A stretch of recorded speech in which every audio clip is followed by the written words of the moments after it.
ኦርቶዶክሳውያን ወይም ደግሞ ለሙስሊም ማህበረሰብ ቤተሰቦች አንድ ምክር ልንገራችሁ በኢየሱስ ክርስቶስ ነው።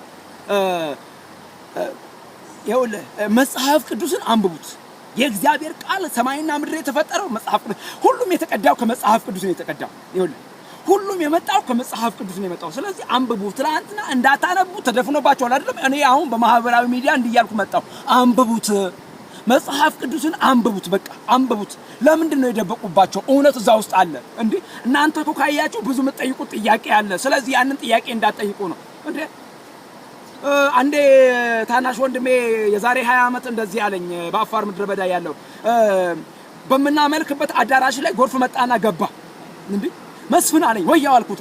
እኔ ይሄ ቤት የማን ቤት ነው? የእግዚአብሔር ቤት ነው አልኩት። እኔ እንደገባኝ ማለት የእግዚአብሔር ቤት ነው ቤቱ፣ ምክንያቱም የምናመልክበት ነው። ከዛ እንዴ የእግዚአብሔር ነው አይደለም ዝናቡን ያዘነበው አለኝ። አዎ እግዚአብሔር ነው ያዘነበው አልኩት። የሚጠይቀው ጥያቄ ትክክል ነው።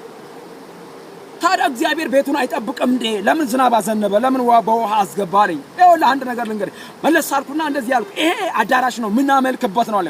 የእግዚአብሔር ቤቱ ደግሞ ማደሪያው እኛ ነን። ምክንያቱም እናንተ የእግዚአብሔር ቤተ መቅደስ ናችሁ ይላል መጽሐፍ ቅዱስ ይላል። እግዚአብሔር መጠበቅ ተስኖት ነው አቅቶት አይደለም። ሁሉ በእጁ ነው መጠበቅ ይችላል። ሰማይን መዝጋት ይችላል። እንኳን እግዚአብሔር የእግዚአብሔር ሰው ኤልያስ ሰማይን ዘግቷል።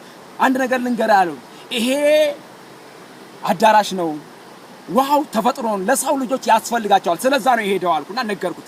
በጣም ነው የገረመኝ ወዳጆቼ፣ ወንድሞቼ። ይሄንን መንፈስ ቅዱስ ካላስረዳ በስተቀር መናገር ይከብዳል። በሰዓቱ ማለት ነው። በአሁኑ መረዳት አይደለም ይሄንን ያወራዋቸው ያለው የዛሬ 20 ዓመት በነበረኝ መረዳት።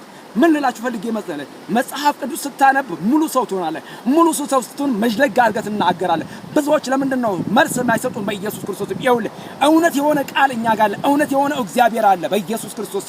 ይኸውልህ ቅዠትን የሚያስለቅቀው መጽሐፍ ቅዱስ ነው፣ የእግዚአብሔር ቃል ነው እንጂ የዳዊትን መድገም አይደለም። በኢየሱስ ክርስቶስ